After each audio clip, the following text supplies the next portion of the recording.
Chris here, and welcome to my channel, and welcome to this weekend reading vlog encompassing the peace talks for RealmAthon.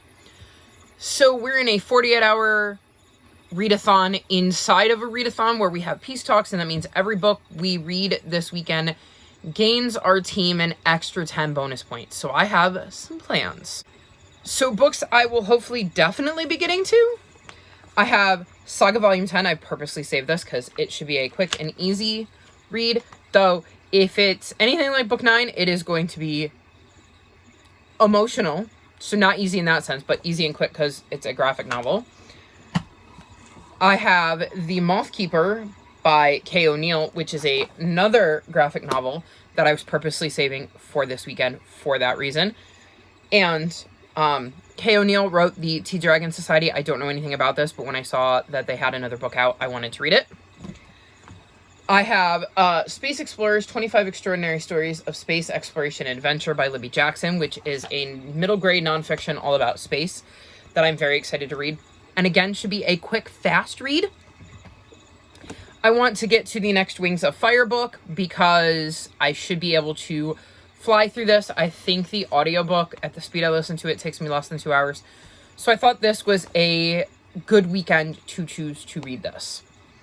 As for my other kind of piles of possibilities, I have a cozy mystery I could read, which is Pleading for Mercy, which is the first in a series. And I think this was a book club pick that I just haven't gotten around to reading. I don't know whether it was the pick for Courtagonist or the Cozy Hollow book club, but it's one of them and I just haven't picked it up. Another possibility would be to read The Son of Neptune and then read Demigods and Magicians. So these are possible because, again, they shouldn't be all that hard to read. And I don't want to read this until I read this because that's how I decided to break it down for whatever reason when I came up with this schedule. So we'll see. And my last pile of possibilities is middle grades.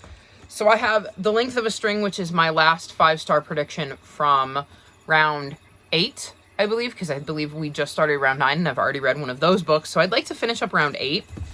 I have The Marvelers, which I don't know much about, but sounded interesting and I grabbed it. I have Momo Arashima Steals the Sword of the Wind, and this, I'm pretty sure I grabbed it because of the fox.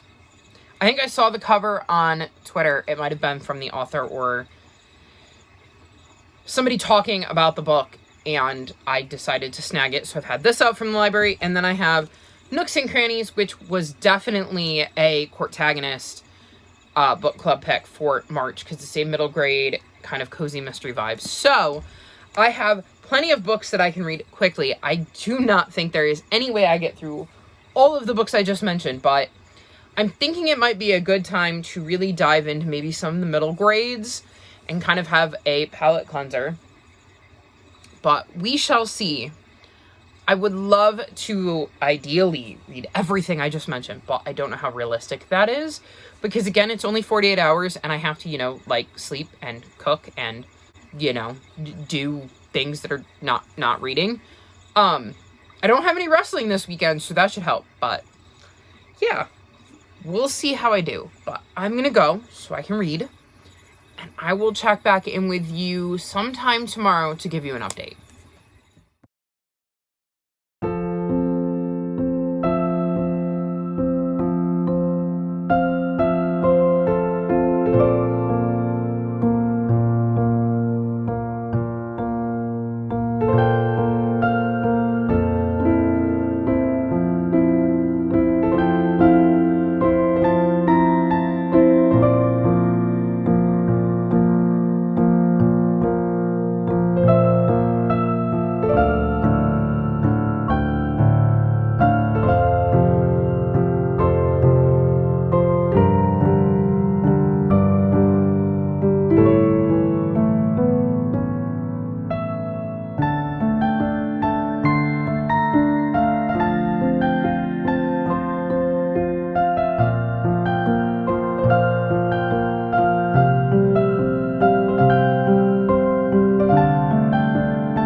So it is now 2 in the morning on the 16th, and I read quite a bit today, so I figured I'd check in, let you know how I did on the first 24 hours of the readathon.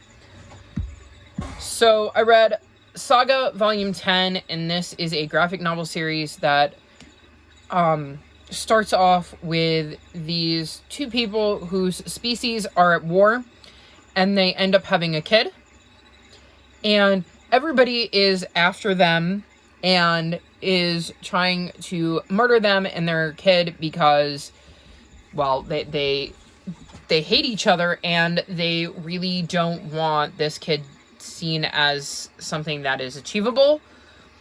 It is a sci-fi fantasy graphic novel series, and I really didn't expect to like it, but I did.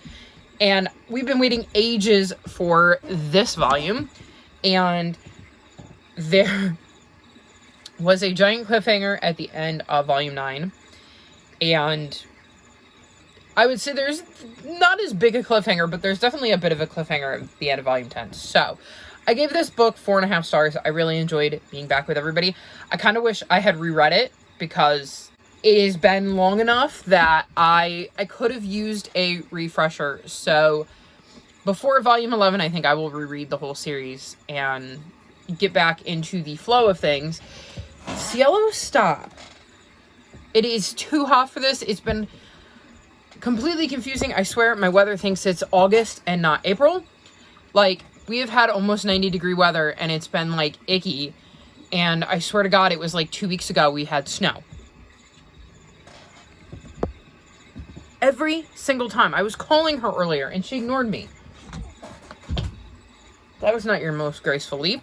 Anyways, really enjoyed the continuation of the series. Looking forward to Volume 11, and hopefully we get that a little bit faster than Volume 10.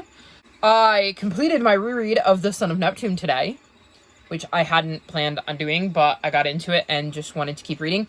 I'm giving this book 5 stars. I really, really enjoyed the second installment and the characters we got to meet along the way, because we have 3 POVs, one of which we know from the Percy Jackson series, and 2 of which are new.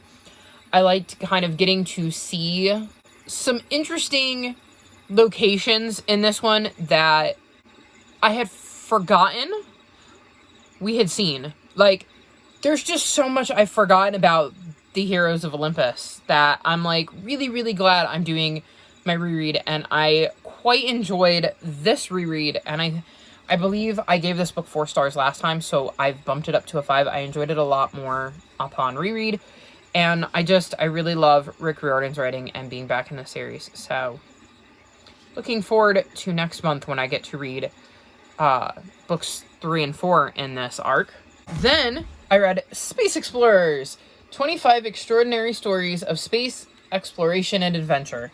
So this is a middle grade nonfiction that is all about, like, well, space. So you have, like, going to the moon for Christmas, and Houston, we've had a problem. So basically it looks at a lot of different, like, famous moments in space exploration. You get, like, the first person in space, the first spacewalk, the moon landing, the first woman in space. It just really shows all of the different aspects of various space journeys. And my favorite thing that I learned about in this book is that there is a astronaut named Chris Hadfield, and he is the first person to create a music video in space. Absolutely fascinating. I have proceeded to watch said music video because it's incredibly cool to see an entire music video where the song and the video were recorded in space. Crazy to think that that's something that existed. I did not know that. So there were lots of interesting things in here that I didn't know. Like, I mean, obviously I knew about people like Sally Ride and Neil Armstrong and Buzz Aldrin. Like, I knew about some of these people, but, like, there were some interesting stories in there that I didn't know, and I definitely think that middle grade me would have adored this because I was always into space. And then I almost hit myself in the face with that. I read The Moth Keeper by Kay O'Neill. So this is a graphic novel. In this book, we meet Anya, and she is taking on the role of being the caretaker of the moon moss. And these moon moss are very important because they allow the night flower to bloom, and the village where Anya lives requires this night flower and this tree, and it's just very, very important. And we kind of see her struggle with this responsibility because she wants it, but it comes with challenges that maybe she wasn't expecting. And I gave this book 4 stars. I really enjoyed this. I didn't enjoy it as much as the Tea Dragon Society, but it had some of the similar feel of it just being a sweet book about friendship and believing in yourself. And yeah, it definitely had the same vibes. It has, again, a really nice art style, which I enjoyed. And I enjoyed getting to follow Anya on her journey and kind of seeing how things played out for her. So another brilliant book by Kay O'Neill. So, first day down, 4 books. Granted, 2 of them were graphic novels. But I'm very, very happy with my progress. And I think next, I may pick up Demigods and Magicians. I'm torn between this and the next Wings of Fire book. Or, I think, Nooks and Crannies. We'll see. I'm definitely going to read one of the 3 tonight. I don't know that I will finish it because I'm very tired. And like I said, 2 in the morning. But I think I will make a start. I kind of, as much as I want to read this, I don't have an audiobook. And for Wings of Fire and for Nooks and Crannies, I have an audiobook. So I probably will go with one of them just because they'll be easier reads. But yeah, very successful first day. Although, from what I've seen, other people have been far more successful than me. But I am very happy with the progress I made. And I'm hoping that my team has also made some very good progress. So I'm gonna go read, and I will check back in with you sometime tomorrow to either check in or wrap this vlog up.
So it is now Monday, and that means the 48-hour peace talks are over.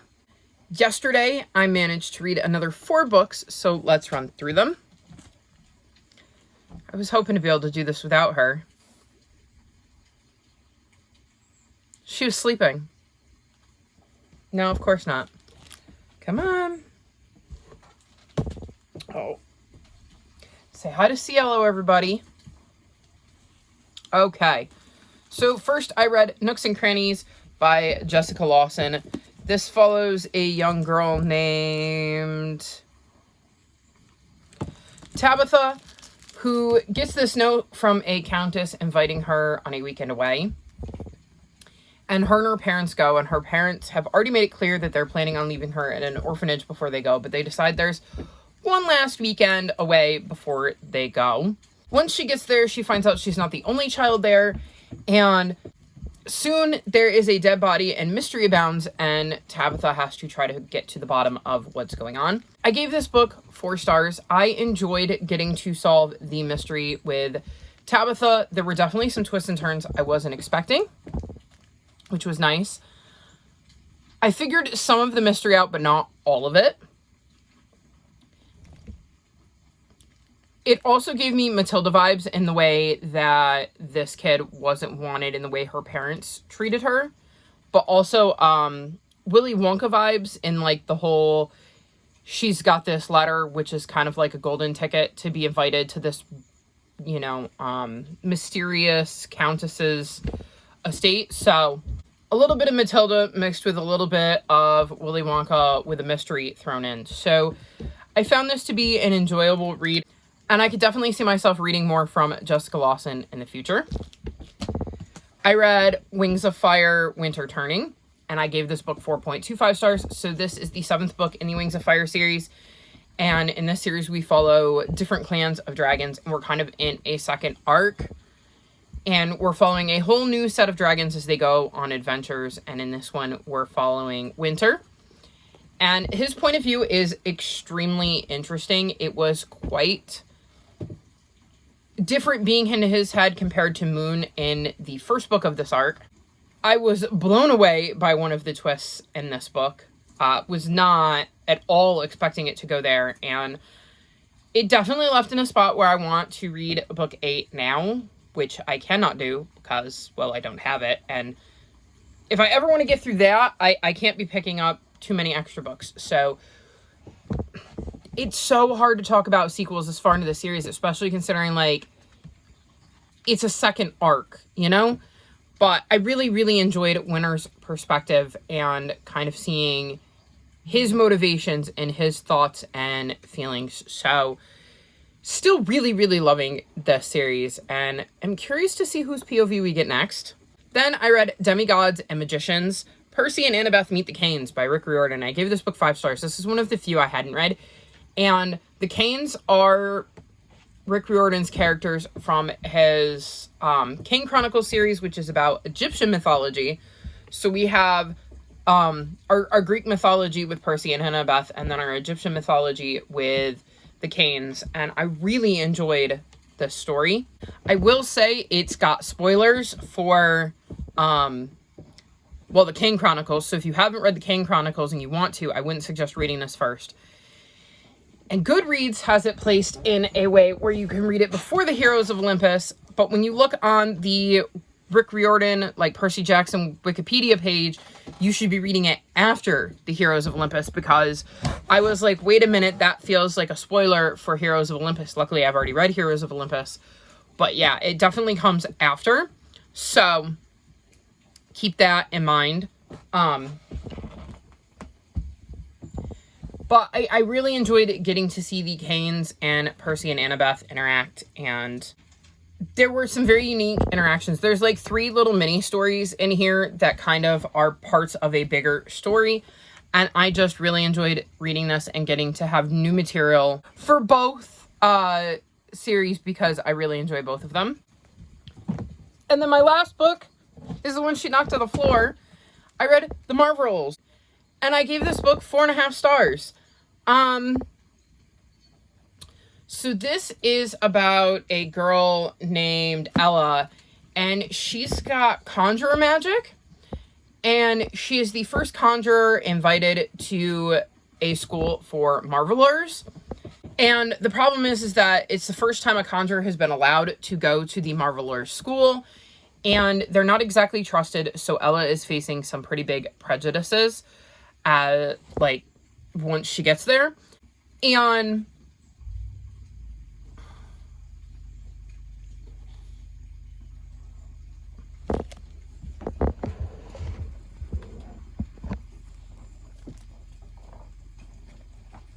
she didn't go far. So like I said, when she gets there, she's facing prejudice, and we get to see a lot of different ways that kind of plays out and manifests. Good, she's back.